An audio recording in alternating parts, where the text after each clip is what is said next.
Vale, muy bien. Bienvenidos y bienvenidas todos y todas a este seminario especial ahí está mi cámara, perdón, no estaba mi cámara recién.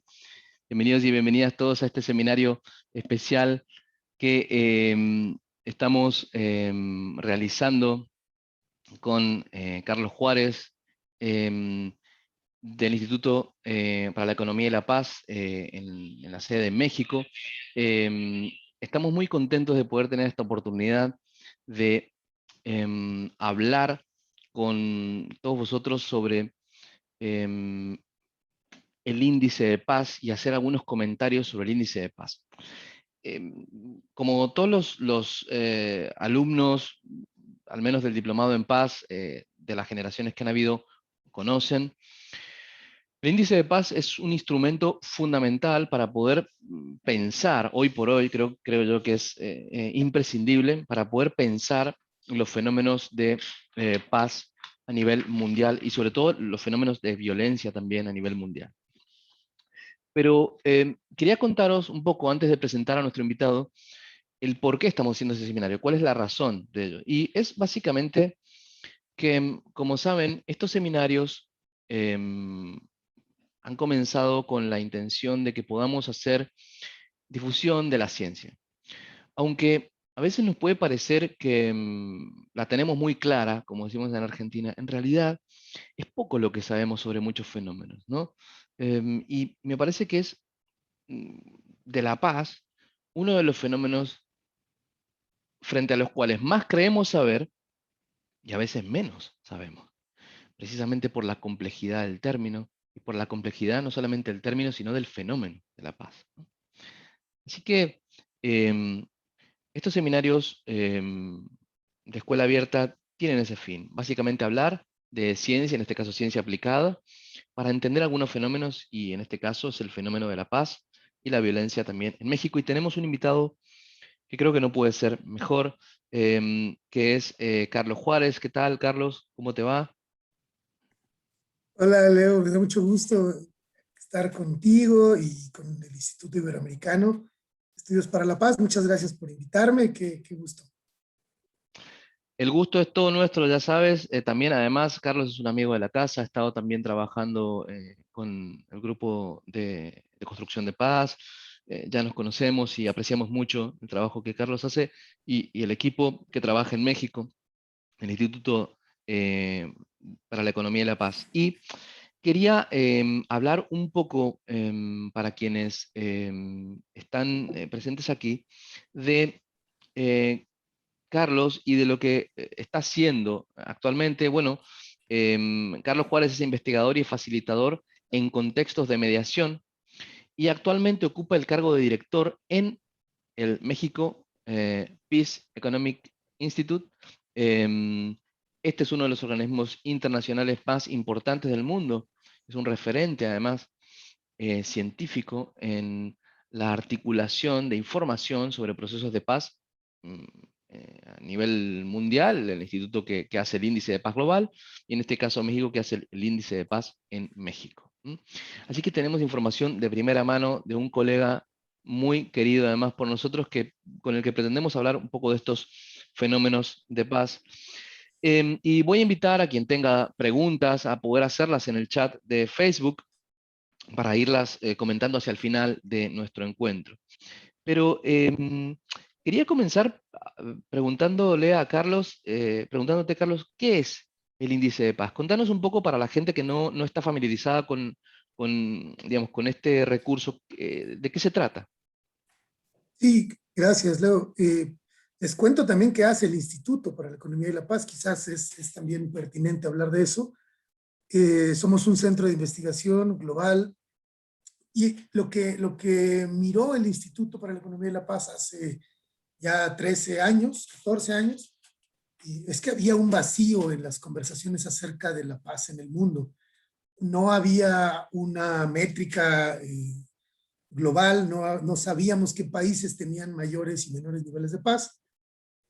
Cuando el fundador Steve Kileley en Australia, un empresario australiano, decidió hacer esta métrica y fundar al Instituto para la Economía y la Paz, también se encontraron con que no era tan sencillo responder cuál es el país más pacífico y el menos pacífico, porque entonces llegamos a la pregunta de qué es la paz, cómo la medimos, qué indicadores tiene, y dices bien, acerca de la paz yo digo que todos sabemos exactamente qué es la paz, también sabemos cuando no tenemos paz, pero cuando llegamos al punto de definir a la paz, de ponerle indicadores y conceptualizarla, entonces sí estamos en algunos problemas, y lo que hemos visto es que en el mundo incluso se toman decisiones de política pública que afectan millones de vidas a partir de lo que yo opino acerca de la paz, de mi anécdota con la paz o de mis percepciones o ideas acerca de la paz. Y eso es, pues yo diría, peligroso, ¿no? Eso no nos conviene.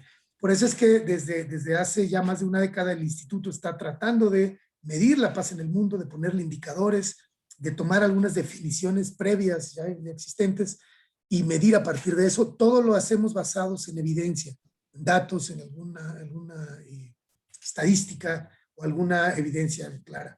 Para México hemos tenido la fortuna de que desde hace 8 años hemos podido, gracias a algunos patrocinios en México, producir un índice de paz especial para nuestro país. Y entonces tenemos una métrica específica para México. Lo que tratamos de hacer... Perdón, sí. te interrumpa, Carlos. Es muy importante esto que decís, me parece como de que la manera en la que se construye el índice de paz es basado en evidencia. ¿Qué quiero decir? Que esto no es un trabajo digamos, y no es que esté mal, por supuesto que no, pero no es un trabajo que consiste en una reflexión filosófica sobre qué es la paz, aunque luego hay mucho de qué hablar, ¿no? Pero sí que es un trabajo que está midiendo ciertos indicadores y hay un consenso previo sobre estos indicadores, por lo cual podemos de alguna manera entender y tener una visión macro muy, muy concreta de lo que está pasando, ¿no?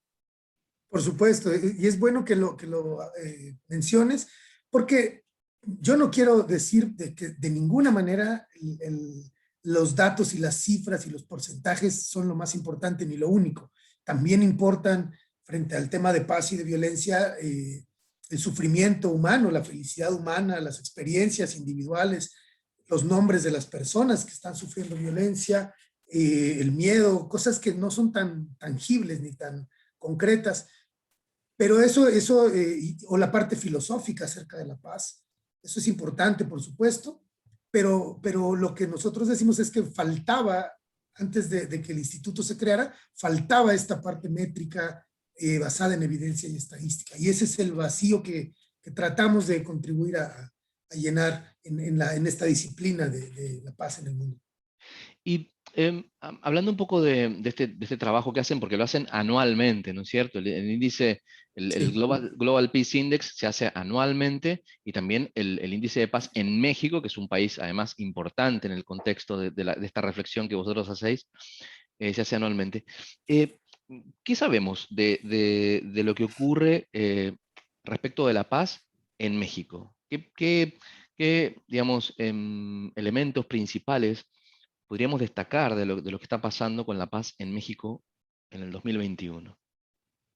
Sí, bueno, justamente poder medir y poner indicadores a estos fenómenos nos permite primero comprender un fenómeno que es altamente complejo. Lo que decimos es que no podemos resolver un problema si no comprendemos el problema. Y no lo vamos a comprender si no se analiza, si no se mide, si no se le da un seguimiento a su evolución. Entonces, en México llevamos 8 años. Si me permites, te voy a compartir un poco mi Claro. pantalla. Les voy a compartir pantalla. Puede ayudar a facilitar la comprensión de estos datos, ¿no? A veces son demasiados números y datos. Este es el mapa del mundo con el índice global que ya mencionábamos. Lo más rojo es lo más violento o lo menos pacífico y lo más verde es lo más pacífico. Siguiendo la lógica, aunque con una metodología distinta y adaptada para México, es que hacemos entonces el índice de paz para México. Llevamos 8 años, México tiene 32 entidades, estados, departamentos, provincias, como se le llama de diferentes formas en el mundo, pero tiene 32 entidades o estados, que así les llamamos en México, que entonces nosotros medimos a través de 5 indicadores generales y a la vez subindicadores dentro de estos indicadores, 5 indicadores ponderados, llegamos a un índice o a un número, una calificación. Hacemos una combinación ponderada con diferentes pesos de estos 5 indicadores que son homicidio, delitos con violencia, delitos con armas de fuego, las actividades relacionadas con delincuencia organizada, que en México es un problema grave, y también medimos la eficacia del sistema de justicia a través del uso de una figura legal que se llama prisión preventiva. Es decir, cuando se pone en prisión a alguien, una persona, sin saber aún si es inocente o culpable, y vive su proceso de sentencia en prisión porque es peligroso que esté en las calles, porque podría escapar, etc. Entonces tomamos estos 5 indicadores que a su vez tienen subindicadores y hacemos un análisis que tratamos que sea integral sobre la paz en el país, donde se aborde la complejidad de estos fenómenos. Para México, aquí está el mapa de la República Mexicana. De nuevo, lo más rojo es lo más violento, lo más verde es lo más pacífico. Lo que hemos encontrado es que después de medir durante varios años, aunque muy moderadamente, pero hay una mejora en los niveles de paz en el país, un 3.5% mejoraron los niveles de paz en México en 2020, que es el año completo que medimos. Sobre todo esto tuvo que ver con la pandemia, con los delitos que tienen que ver con la movilidad humana, la gente en las calles, se redujeron de manera significativa, robos, agresiones, etc. Otros delitos que no tienen que ver con la movilidad, pensemos la violencia sexual, la violencia familiar, que sobre todo se concentra en contra de mujeres y niñas. Esa creció y también creemos que tiene que ver con el confinamiento, con que la gente estuvo en cuarentena, con las familias y las personas en cuarentena. Porque los agresores estuvieron en casa y de alguna manera las víctimas estuvieron con los agresores conviviendo sin poder salir, ¿no? Sí, y que hubo un estrés económico, un estrés familiar, mucha frustración, quizás aquí el tema de la salud mental, aunque nosotros no lo medimos en este índice, juega un papel central. Y también encontramos en este índice de paz para México que la tasa de homicidios, por fin, después de 8 años de estar midiendo, por fin bajó por primera vez en mucho tiempo. 1.3 es mínimo, quizás parezca pues insignificante, pero en realidad cuando vemos que solamente empeora y empeora, sí queremos destacar que es una buena noticia que por lo menos un 1.3% se reduzcan los homicidios dolosos en México. Seguimos con una tasa terriblemente alta en México de homicidios, 27.8% muertes por cada 100,000 habitantes, y esto nos posiciona a México con la 9ª tasa de homicidios más alta del planeta, lo cual es muy grave. Y vemos que hay otras dinámicas también sucediendo. Violencia contra policías, violencia contra políticos y candidatas y miembros de partidos políticos. Y vemos que se manifiesta de diferentes formas la violencia. Quizás, y ya con esto voy a concluir esta intervención, quizás lo que yo quisiera plantear de entrada frente al panorama de la violencia en México es que, aunque pareciera que el único problema de México es la delincuencia organizada y el narco, en realidad lo que vemos en el país es una gama muy amplia y muy variada de violencia sucediendo todo el tiempo. Muchas violencias, muy distintas violencias, con diferentes orígenes, dinámicas, naturalezas, y esto nos obliga a abordar de manera diferenciada este fenómeno de violencias en México. Esto que decís es súper interesante, Carlos, porque generalmente una de las cosas que nosotros, por ejemplo, detectamos en el instituto cuando trabajamos con paz, ya sea enseñando algunas cuestiones conceptuales, tecnológicas, metodológicas sobre el trabajo concreto y así, es que la mayoría de las personas tienden a tener una idea bastante, digamos, simple de la violencia y de la paz, y también, digamos, que hace que sea muy difícil como identificar realmente los problemas, ¿no? Yo a veces pongo este ejemplo, es como si tuviésemos, ¿no? Estuviésemos en el mundo del pensamiento de la paz, a nivel coloquial, a nivel cultural, a nivel de calle, por así decirlo, todavía en una etapa, digamos, como en la edad antigua, ¿no? Es decir, pensándolo de manera muy simple. Y cuando vemos el pensamiento que se hace sobre la paz, a través de la filosofía o la epistemología o los estudios para la paz o la estadística, vemos que la complejidad es enorme, ¿no? Y que en realidad, como vos bien decías, lejos de tener una sola causa o de haber un solo fenómeno de violencia, hay violencias, ¿no? Y hay una complejidad enorme que implica, por supuesto, también poder entender esa complejidad, porque si no, como sociedad no vamos a poder articular soluciones, ¿no? Desde un diagnóstico tan sencillo y obviamente, desde una visión política que muchas veces, para la que muchas veces es muy conveniente esta idea simplista de violencia y de paz, ¿no es cierto? Estoy de acuerdo y es importante estas diferenciaciones. A mí me sirve mucho siempre para comprender esta complejidad, la analogía con la salud.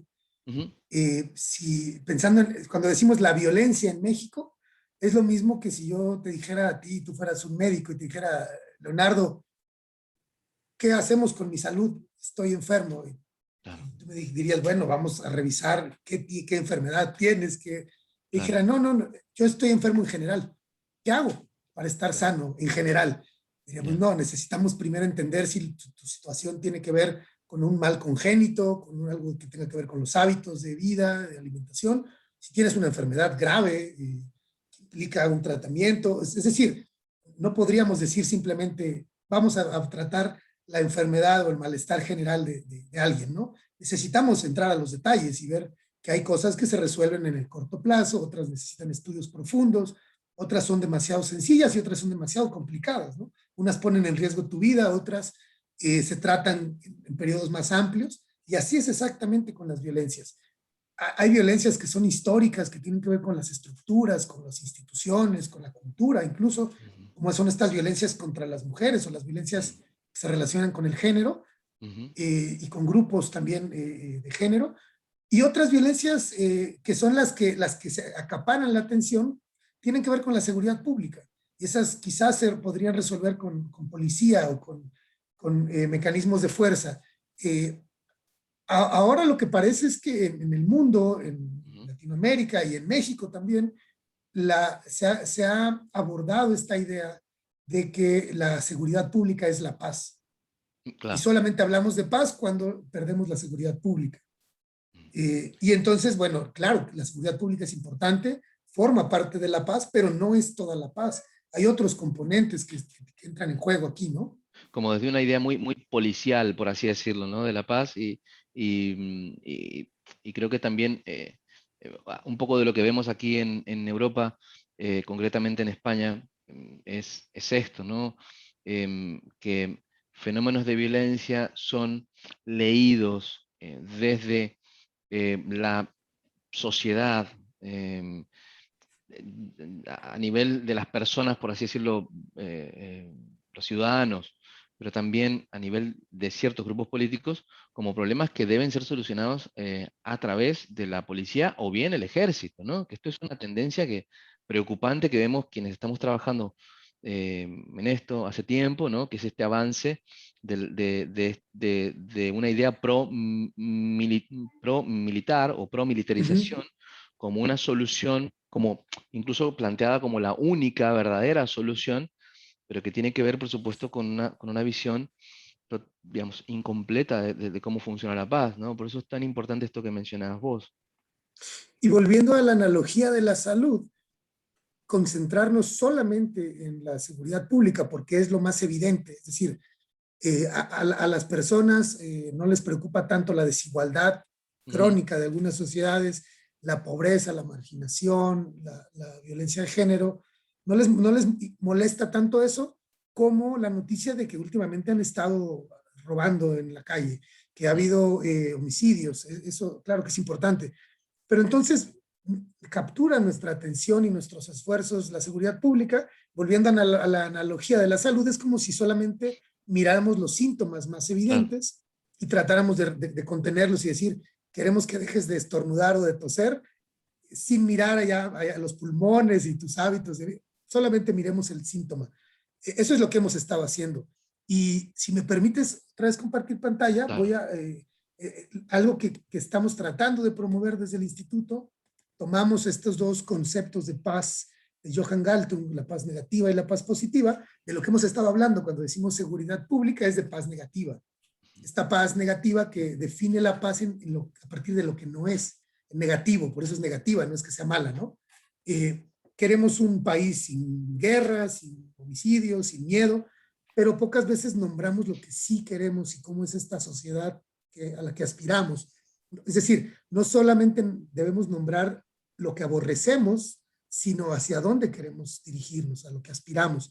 Y para eso Galtung desarrolla este concepto de paz positiva, hace ya 50 años o más, y habla de las actitudes, de las estructuras, de los sistemas, de los mecanismos sociales que garantizan estas relaciones armoniosas, el óptimo desarrollo de una sociedad, es decir, a lo que aspiramos en el largo plazo, es las causas profundas, las raíces de las violencias. Y entonces, al transformar esas raíces, se transforman los síntomas y los efectos sociales. Para ahondar en este concepto de paz positiva, en el Instituto para la Economía y la Paz llevamos ya varios años desarrollando un marco conceptual que llamamos los 8 pilares de paz positiva. Y son estas 8 esferas que vemos aquí. Y decimos que en el largo plazo la paz tiene que ver con 8 factores fundamentales. Gobiernos que funcionen bien, no digo gobiernos heroicos y extraordinarios, gobiernos que funcionen bien nada más, claro, a secas, una distribución más equitativa y justa de los recursos, menores niveles de desigualdad. Sabemos que habíamos creído por mucho tiempo que la pobreza impulsaba la violencia. En realidad, lo que se ha mostrado es que es la desigualdad. Son los agravios del trato desigual, del trato injusto y del acceso diferenciado a satisfactores básicos mínimos lo que puede impulsar más violencia. La libertad de expresión, por supuesto, las relaciones entre miembros de una comunidad, las relaciones de confianza o como llamamos en algunos países el tejido social, un acceso mínimo, básico a servicios públicos, pero también un acceso digno. Y esto se refiere a los niveles de capital humano, educación, salud, seguridad alimentaria, sobre todo para las poblaciones más vulnerables y más marginadas. La aceptación y respeto a los derechos humanos, por supuesto, una cultura de legalidad. Esta esfera es importantísima. Bueno, todas son importantes, pero para nuestros países de habla hispana es fundamental reducir los niveles de corrupción, o puesto en positivo, elevar los estándares éticos, tanto de la clase política y gobernante como de las familias, de las y los ciudadanos, de las empresas. Y finalmente, el papel que juega la economía. Una economía sana que ofrezca y garantice oportunidades para todas, para todos, quienes quieran participar en ella. Y estos son los 8 pilares de la paz. Por supuesto, puede haber más, puede haber menos, en cada contexto se tendrían que adaptar, pero lo que queremos decir con esto, y quizás es lo más importante de estos 8 pilares, que son muy intuitivos, lo que queremos decir es que están íntimamente conectados unos con otros y operan como un sistema complejo, un sistema donde se retroalimentan mutuamente cada pilar, de tal manera que no podríamos pensar en reducir la corrupción si no trabajamos con la educación, con los gobiernos, con las empresas, con los medios de comunicación, y están ahí como muy enmarañados, por decirlo de alguna manera. Claro. Y a propósito de eso, de esta, digamos, mutua influencia, ¿no?, de los factores, una de las cosas que se observa en el Índice de Paz México es la relación que hay entre el narcotráfico y el homicidio, ¿sí?, y los niveles de deterioro en la paz. Cuando lo leía me preguntaba, digamos,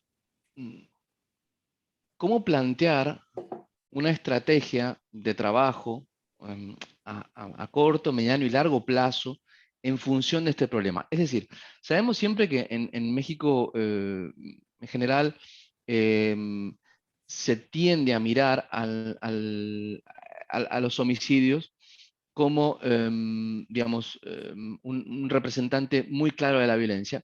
Sin embargo, también, por otro lado, vemos que, o al menos yo lo veo desde aquí, y te quiero preguntar tu opinión, que a nivel gubernamental, a nivel político, a veces no hay una lectura mm, tan compleja de estos fenómenos. ¿Qué piensas al respecto digamos, de estos datos que vosotros estáis proponiendo, que son muy contundentes y muy claros, y, y el nivel de análisis que se hace en las esferas políticas de estos datos? Sí, pues son preguntas fundamentales las que haces, Leo. tengo que decir, no hay respuestas concretas, inmediatas Claro. ni definitivas, pero yo aquí en este caso lo que diría es que tendríamos que mirar también a la presencia de grupos de delincuencia organizada como un efecto, como un Ujú. síntoma de otros males más profundos y más graves. Claro, la potencia de la violencia que ejercen, la espectacularidad y sobre todo la gravedad del daño que hacen, que es, por ejemplo, a través de los homicidios, porque sí, yo no podemos minimizar la ola de homicidios que se vive en México. Es importante, son miles y miles, cientos de miles de familias sufriendo, cientos de miles de huérfanos, de viudas, de madres y de juventud perdida en esta tragedia que vive el Ujú. país. No podemos hablar como si esto no fuera importante, por supuesto que es central, pero no vamos a poder reducir estas manifestaciones tremendas de violencia si no miramos también a otras causas. Entonces, por supuesto que en el corto plazo queremos o necesitamos desde las fuerzas estatales, desde las fuerzas de gobierno, un despliegue de seguridad pública que garantice los mínimos indispensables. No porque sean los síntomas menospreciamos la integridad física, eso es fundamental. Pero hay que ver otros fenómenos también que suceden. Por ejemplo, nuestra investigación de varios años arroja que cuando en algunos países o sociedades hay baja calidad de los gobiernos combinada con altos niveles de corrupción, crean las condiciones perfectas para que surjan otros grupos delincuenciales, como son estos cárteles que están hoy en México, pues dominando algunos territorios, ¿no? Es grave. Ahora, solo para Ah, complejizar este escenario, ¿no? Pensaba, Sí, perdón, sí. que esto que decías, Carlos, como, me hacía acordar como a algunas investigaciones que se hacían en Estados Unidos, más o menos en los 60s o 70s en la escuela de Chicago, en donde, digamos, los tipos lo que hacían era mirar lugares que en la ciudad no estaban habitados, ¿no? O sea, algo así como espacios deshabitados, ¿no? Donde no había observadores, donde no había gente, son investigaciones clásicas, ¿no? De antropología urbana. Y veían que estos lugares donde no había nadie, o donde nadie habitaba, o donde eran lugares donde generalmente eh, pasaban cosas, ¿no? Uh -huh. Y lo primero que se pensó es que, bueno, esto tenía que ver con un factor importante que era la delincuencia, ¿no? Y luego investigaciones posteriores notaron que en realidad el factor era el hecho de que no estaban habitados, o sea, no había nadie allí, y no había entonces, por tanto, la posibilidad de regular estos espacios, ¿no? Y me hizo acordar un poco esto que decías vos, como de países con corrupción y con inestabilidad, y estos, pensaba metafóricamente como estos huecos o estas grietas a través de las cuales pasan estas cosas, ¿no? ¿Qué pensás sobre eso? Sí, yo les llamo vacíos que se Claro. van generando, como espacios donde Ujú. cabe, o estas grietas de las que hablas. Y eso tenemos que mirarlo también y hacer una autocrítica social. Es decir, lo que hemos observado es que que la captura de un territorio o de un espacio, y ya podemos hablar de territorios concretos, físicos, o de espacios también figurados, como es, por ejemplo, el espacio político, ¿no? O los espacios de legitimidad. Estos espacios y estos territorios son capturados por grupos de delincuencia organizada, pero no suceden de un día para otro. Lo primero que sucede es un vacío de Estado como Mm. esta idea más amplia, ¿no? De sociedad, gobierno, territorio. Cuando el Estado se repliega y retrocede algunos pasos, se crea un vacío ahí. Déjame ponerlo en términos más concretos. Ujú. Cuando en una comunidad muy pobre tal vez, o una comunidad cualquiera, eh, el Estado les dice en sentido figurado a los pobladores, yo no puedo darte empleos o generar condiciones para el empleo y la economía, yo no puedo construir los hospitales, yo no voy a garantizar tu seguridad, y básicamente el Estado se retira y dice, no tengo presupuesto, no tengo capacidad, no tengo interés, no sé, por cualquier razón, porque no puedo, porque no quiero como Estado atender tus necesidades, y se retira el Estado, esas necesidades son cubiertas por otros actores. En algunos casos es la solidaridad comunitaria y se organizan y atienden sus problemas, y esto ya es una ruptura del contrato social, es decir, del acuerdo entre ciudadanos y gobiernos. Se pierde la legitimidad de los gobiernos y el ciudadano está por su cuenta ya, no hay un Estado de Derecho. Pero lo que vemos es que otras veces el que da un paso al frente es el grupo criminal y le dice, momento, ciudadanos, o momento, pueblo, yo sí te voy a construir la escuela, yo te puedo generar alguna economía, yo te voy a decir que vas a sembrar, yo lo voy a extraer, yo lo voy a vender y te lo voy a pagar, yo voy a garantizar, entre comillas, tu seguridad, no es que lo hagan, pero te amenazo te vendo una seguridad ficticia y yo me hago cargo de este territorio y lo dominan. Y ahora lo que vemos es que la gravedad de la penetración de estos grupos criminales llega incluso a tratar de dominar una elección, por ejemplo, o dominar los mercados por completo. ¿Tiene que ver esto con, con las muertes que mencionabas recién de políticos en el índice de paz? Sí, entre muchas otras cosas, tiene que ver con estas agresiones y estos asesinatos. Pero mira, qué bueno que mencionas esto. En México tenemos algunas organizaciones muy comprometidas con este tema, que se especializan en ello. Hay una consultora que se llama ETELEC en México que publica un informe anual. Y desde hace varios años ya sabemos que cuando se acerca la elección se va a agudizar la violencia Claro. contra políticos. Sabemos también, por ejemplo, gracias a estos informes de ETELEC, sabemos que entre más local o a nivel municipal son las mayores vulnerabilidades, es decir, a mayor nivel de localidad al nivel local hay más vulnerabilidad o más riesgo. También sabemos que los ataques normalmente se concentran en contra de partidos que juegan como oposición, es decir, si en el municipio X gobierna el partido A, es mucho más probable que ataquen a los miembros o candidatos del partido B, C o D. Y también sabemos que donde hay más presencia de delincuencia organizada y se ha logrado cierta estabilidad, entre comillas, o esto que llaman algunos la Pax Narca, ¿no? Cuando se logra algún equilibrio de fuerzas y dejan de pelear, es el riesgo de que se pierda ese equilibrio, hace que estos grupos de delincuencia y de violencia cometan estos atentados y estas amenazas o estos asesinatos. Todo eso lo sabemos, yo lo resumo en un párrafo, pero en realidad tenemos mucha información al respecto. La pregunta que hacemos a las autoridades es, ¿por qué no tomamos esos datos y hacemos políticas públicas, ahora sí de seguridad pública, que estén concentradas en estos fenómenos? Tenemos la información, tenemos los datos. Hay cosas que vos veas que pasan, digamos, a nivel global con respecto, porque el índice de paz global se publica un índice de paz global, pero luego se van publicando índices por cada país, ¿no? Hay cosas que vos veas que a nivel, a lo mejor, de lo que está pasando en México, puedan mejorarse en relación a políticas públicas concretas que ayuden a cambiar ese terreno, digamos, mediano, corto, largo plazo, vamos. Es decir, y que en función de estos datos que vosotros tenéis, sepas que pueden funcionar, digamos, desde tu visión de experto, digamos, qué cosas se pueden hacer y no se están haciendo. Y son posibilidades que vos ves. Sí, es una buena pregunta, Leo. Yo destacaría dos cosas Ajá. en el tema global.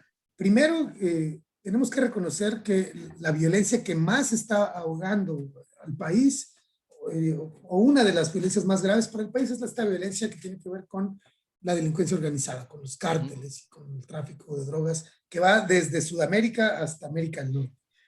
Y ese es un fenómeno global, las redes criminales son transnacionales.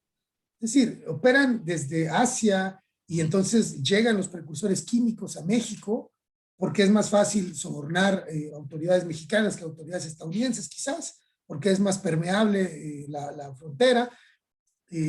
Llega la cocaína y otras drogas ilegales de Sudamérica también, vía el Caribe, vía Centroamérica, vía el Pacífico.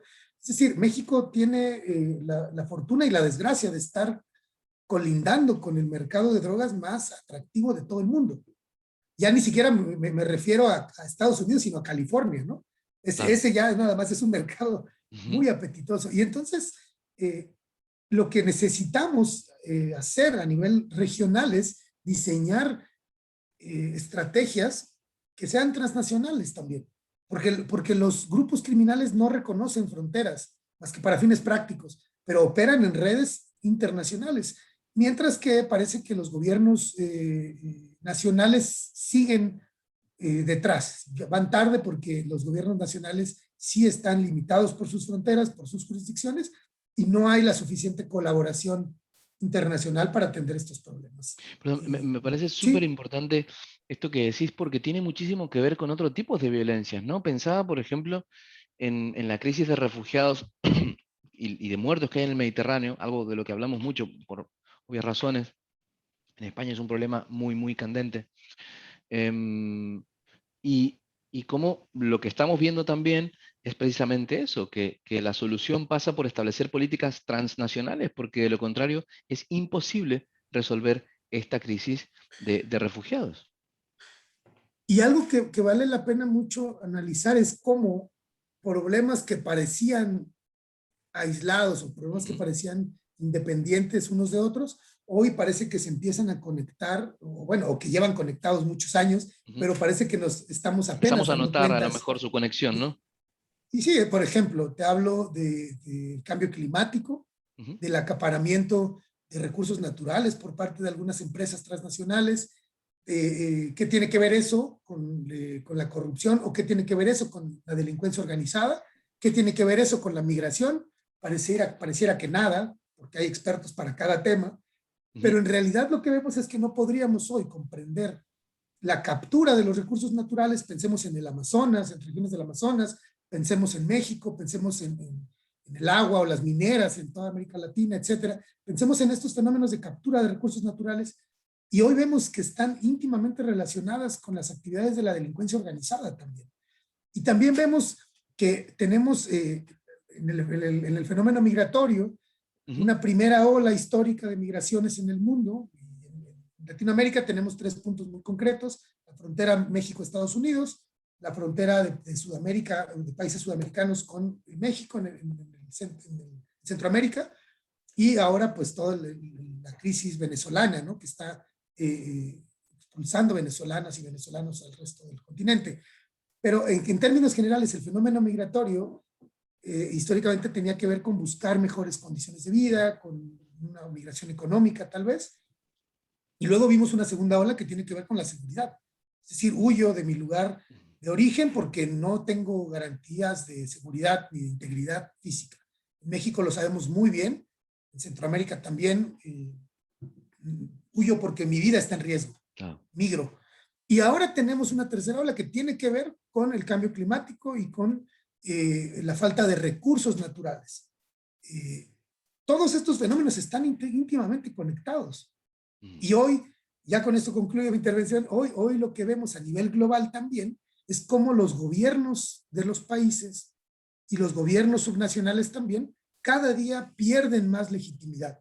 En el mundo, lo que hemos estado midiendo y detectando es que hay un creciente descontento social que incluso ha llevado a la gente a tomar las calles y a protestar contra sus gobiernos.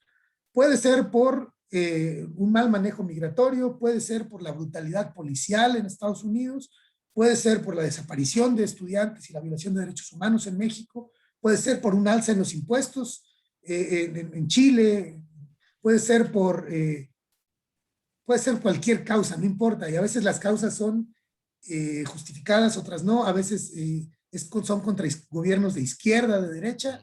Eso queda en segundo término, y lo que yo quiero destacar es que cada día los ciudadanos se sienten menos y peor representados por sus gobiernos. Y esta crisis de legitimidad en el mundo impide la colaboración que es fundamental para resolver los problemas. Necesitamos colaborar ciudadanos, gobiernos, empresarios, medios de comunicación, iglesias, academias, etcétera. Todos necesitamos colaborar, pero si estamos fragmentados, si estamos divorciados, pues no podemos ni siquiera comenzar a dialogar.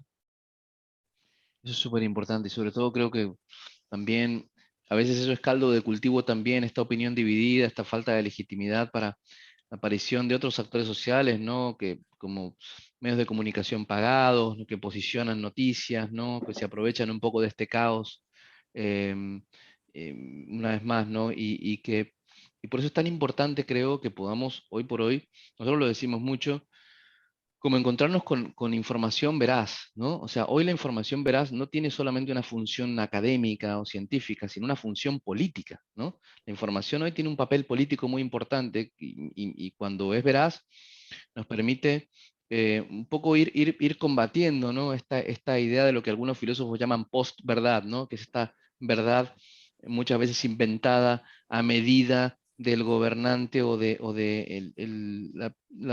digamos, el que tiene poder en cuestión, el poderoso de turno.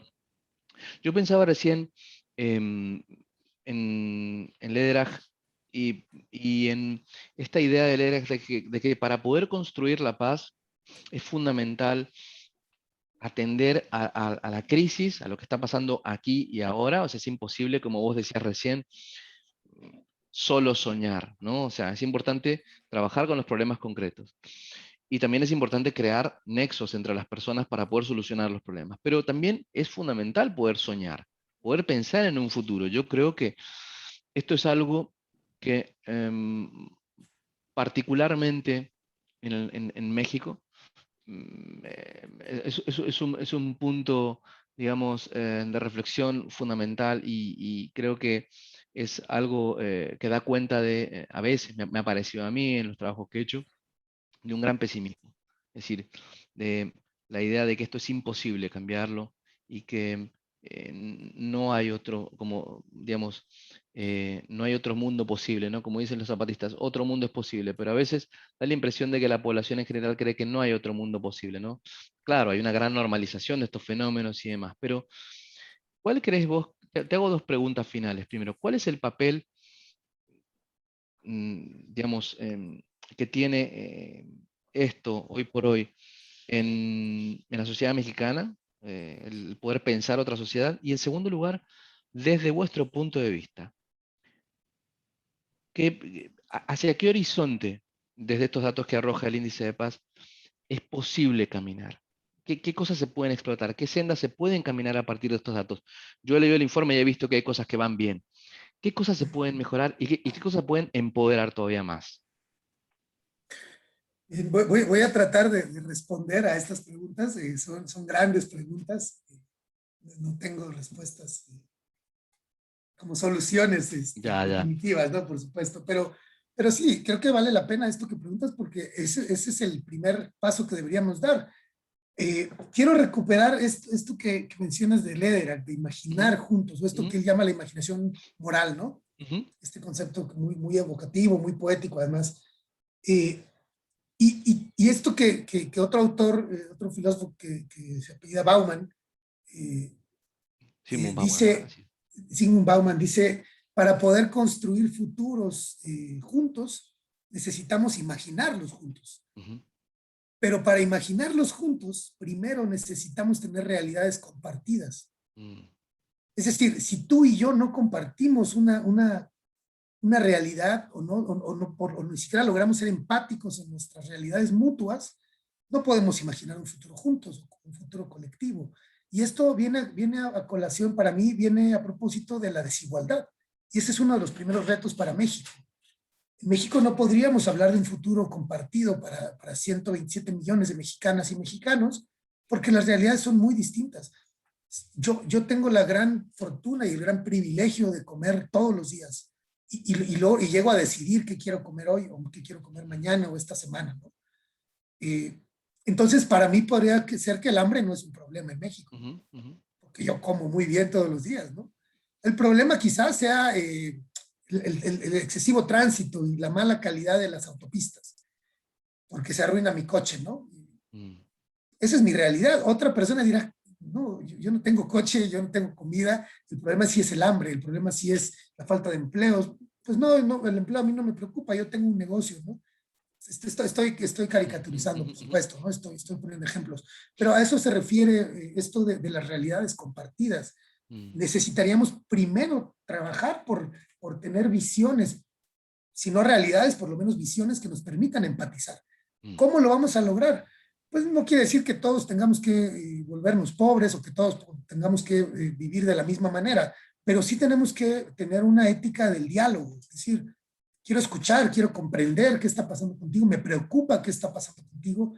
Y esto, como un primer punto de conclusión, creo que un primer reto para México y para muchos países tendría que ser la capacidad de construir agendas colectivas, es decir, un plan. En México llevamos 16, sí, 15 años de crisis de violencia y hoy en México no hay un plan claro para el país. ¿Hacia dónde va el país? En el mejor de los casos, cada vez que hay un cambio de presidente, se inventa de nuevo una agenda que al final termina siendo la misma. Pero esta agenda colectiva no puede estar en manos del gobierno. Tendría que estar en manos de la sociedad, de los empresarios, de los académicos, de la gente que tiene una voz, de quienes no tienen voz, de quienes pueden tener el colectivo de necesidades de un país. No existe esta agenda, no sé si sea posible crearla para un país, pero por lo menos se pueden marcar algunos horizontes mínimos. Que nos digan, no está clara la agenda, pero por lo menos el rumbo de hacia dónde va esto puede estar claro. Y donde sí veo una gran oportunidad de construir estas agendas colectivas es a nivel local. Construir agendas multiactor, multisector, multidimensionales, que miren lejos en el tiempo y digan, nuestro pueblo, nuestra comunidad, nuestra ciudad, quiere transitar hacia este rumbo durante los próximos 20 años. Agendas que miren lejos en el tiempo, hacia adelante y hacia atrás también. Agendas que digan, ¿por qué estamos hoy donde estamos, como estamos? ¿Quiénes hemos sido en el pasado que nos trajo a esta realidad? ¿Quiénes queremos ser en el futuro? Y también agendas que miren ampliamente a la sociedad, o que miren socialmente de manera amplia, que no dejen a nadie fuera, que no dejen a nadie detrás, que no construyan bienestar de unos a costa de otros. Suena utópico, pero yo creo que a nivel local se puede construir esto. Entonces, esto no es viable hoy, no está tan fácil de lograr hoy, porque lo que vemos en cambio, como contraste, es un discurso polarizante. Desde los gobiernos, desde los empresarios, desde los partidos de oposición, desde los partidos que gobiernan, y esto es un fenómeno mundial, la polarización social. En México tenemos mucho de esto y tenemos que resistir, tenemos que evitar caer en la polarización. Solo como una segunda conclusión, ¿cómo resistir la polarización? Bueno, cualquier liderazgo, cualquier discurso que te convoque al odio del otro, cualquier discurso que promueva el pensamiento dualista, es decir, ellos y nosotros, los buenos y los malos, aquellos y estos, no somos iguales, no merecemos lo mismo. Cualquier discurso que diferencie en dos bandos a partir de una sola característica, como es la preferencia política o la ideología o el equipo de fútbol o cualquier otro, o la raza o la condición social o condición económica. Esto es peligroso porque es pensamiento dualista y nos llama a la polarización. O cualquier discurso que plantee problemas complejos como estos que hemos hablado hoy y los plantee desde una lógica simple y fácil, es decir, es muy sencillo, mira, esta es la solución, rápido, O cuidado buscando porque chivos expiatorios, ¿no? Este es el culpable, listo. si hay una sola causa y se apellida así, cuidado con eso, resistamos, nos están manipulando, están capitalizando los agravios que hemos vivido y probablemente estén capitalizando el hartazgo social.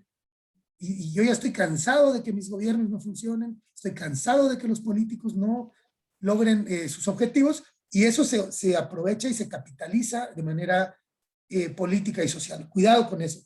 Finalmente, ya con esto concluyo, creo que lo que mencionas de la esperanza es fundamental. No podemos resignarnos, no podemos, como decía Ortega y Gasset, la desmoralización es lo contrario a lo moral. No podemos perder los ánimos, tenemos que construir esperanza, alimentar la esperanza y saber que no estamos condenados a vivir en violencia, no estamos condenados a vivir en medio de la corrupción y nuestro destino no es vivir con miedo en nuestras sociedades. Podemos cambiarlo, podemos construir un mejor futuro, pero necesitamos trabajarlo juntos, porque tampoco va a suceder por casualidad ni por gracia divina, al menos yo no lo creo, y tenemos que trabajarlo y construirlo juntos, ¿no? Gracias, Carlos. Me parece súper importante un poco como estos puntos, ¿no? Que nos deja el índice de paz, por un lado, y por otro lado, estas reflexiones, ¿no? Que podemos hacer sobre la información, hablando de agendas globales, ¿no? que creo que incluso son puntos que se pueden aplicar a otras cosas. Primero, entiendo, una agenda global, ¿no? Una posibilidad, la posibilidad de pensar, la posibilidad, perdón, de pensar soluciones transnacionales, ¿no? A muchos problemas que tenemos. En segundo lugar, también poder socializar, ¿no? Las soluciones y los problemas, ¿no? Em, y poder también, por supuesto, ser críticos con los medios de comunicación, con la manera en la que se utilizan las informaciones. ¿Dónde podemos acceder al índice de paz en México? ¿De qué manera nuestros oyentes pueden conectarse con esta información? Ah, se puede descargar de manera gratuita, tenemos varios sitios web, ahora te voy a compartir algunas Ujú. de las redes sociales, te comparto mi pantalla, ahí está mi correo electrónico, las redes sociales, se puede descargar, hay un sitio web para México que es indicedepazmexico.org, pero también hay otros sitios como Vision of Humanity, que está por acá, o economicsandpeace.org también, es de descarga gratuita, hay muchos informes, hay mucha información y bueno, pues ojalá que podamos pues, platicar pronto y de manera periódica, ¿no? Hay mucho que intercambiar y que reflexionar. Muchísimas gracias, Carlos, por estar acá. Realmente creo que una muestra muy clara, ¿no? De cómo es súper importante poder compartir información y también cómo poder reflexionar sobre datos nos puede ayudar a vislumbrar futuros posibles, ¿no? Así que muchas gracias por estar acá en este espacio.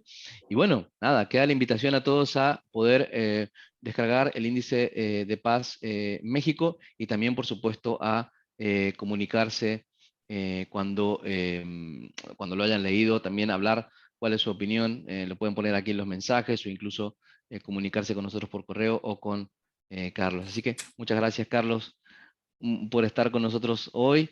Un abrazo a todos y bueno, nos vemos en el próximo seminario juntos.